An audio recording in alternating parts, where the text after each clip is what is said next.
Hello everyone, welcome to back my YouTube channel. तो आज हम बात करने वाले हैं एम्लोकाइंड 80 टैबलेट के बारे में।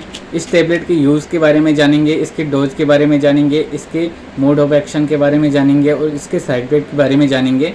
तो आइए वीडियो को शुरू करते हैं। यदि अभी तक आपने हमारे चैनल को सब्सक्राइब नहीं किया है तो कृपया चैनल को एक बार सब्सक्राइब कीजिए, लाइक कीजिए, शेयर कीजिए, साथ में बेल आइकन को प्रेस कीजिए ताकि हमारे आने वाली वीडियोज़ की नोटिफिकेशन आप तक पहुँचती रहे।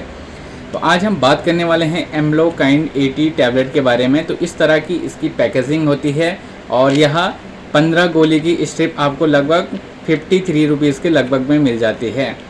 और अब हम बात करें मैन्युफैक्चरिंग की, तो मैनकाइंड कंपनी के द्वारा इसको बनाया जाता है।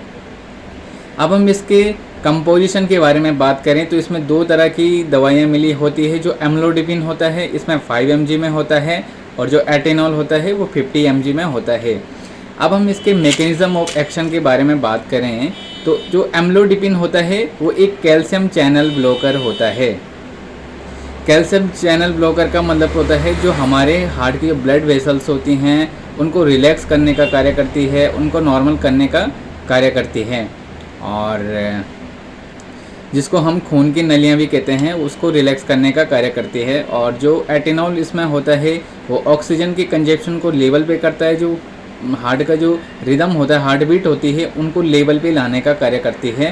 ये इसका मैकेनिज्म ऑफ एक्शन होता है। अब हम इसके यूज़ के बारे में बात करें तो यह एक एंटी हाइपरटेंसिव मेडिसिन होती है जिसका प्रयोग हाई ब्लड प्रेशर में किया जाता है। जब भी किसी मरीज़ का जो ब्लड प्रेशर होता है वो हाई हो जाता है तो उस कंडीशन में इसका प्रयोग किया जाता है। एंजाइना पेक्टोरिस में इसका प्रयोग किया जाता है जिसमें चेस्ट में बहुत तेज़ी से दर्द होने लग जाता है, तो उस कंडीशन में भी इसका प्रयोग किया जाता है। कई बार ब्लड प्रेशर हाई होने से ये जबड़ा का पार्ट होता है ये ऐसे मुड़ जाता है, तो उस कंडीशन में भी इसका प्रयोग किया जाता है। और जब भी ब्लड प्रेशर हाई होता है, हाई ब्लड प्रेशर होता है, तो उस कंडीशन में इसका प्रयोग किया जाता है। और हार्ट संबंधित समस्याओं, हार्ट की बीमारियों में इस दवाई का प्रयोग किया जाता है। अब हम इसके डोज़ के बारे में बात करें तो इसकी जो डोज़ होती है, यदि आपका ब्लड प्रेशर, यदि पेशेंट का ब्लड प्रेशर जो होता है वो 150 के और 90 है, उस कंडीशन पे इस दवाई को चालू किया जाता है। यदि पेशेंट का ब्लड प्रेशर उससे नीचे है तो उसमें आप नॉर्मल एटेनॉल 25 mg या 50 mg दे सकते हैं। यदि 150/90 से ऊपर है तो उस कंडीशन में आपको यहाँ एक दिन में एक बार देनी है, सुबह नाश्ते के बाद। यदि आपका ब्लड प्रेशर 200 के पार जाता है, 200 के ऊपर रहता है, तो उस कंडीशन में डॉक्टर द्वारा यह टैबलेट 2 टाइम दी जाती है। तो जब भी 200 के पार होता है तब डॉक्टर के द्वारा दिन में 2 बार दी जाती है।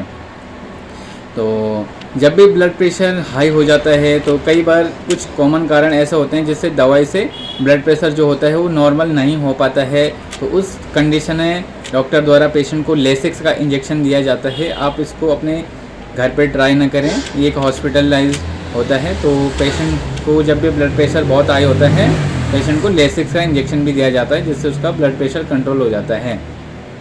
अब हम इसके साइड इफेक्ट के बारे में बात करें तो इसके जो कॉमनली साइड इफेक्ट होते हैं वो नोज़िया हो सकती है, वॉमिटिंग हो सकती है, डिजीनेस हो सकती है, सर में दर्द हो सकता है और हार्ट बीट कम हो सकती हैं। ये चीज़ें इसके साइड इफेक्ट होती हैं।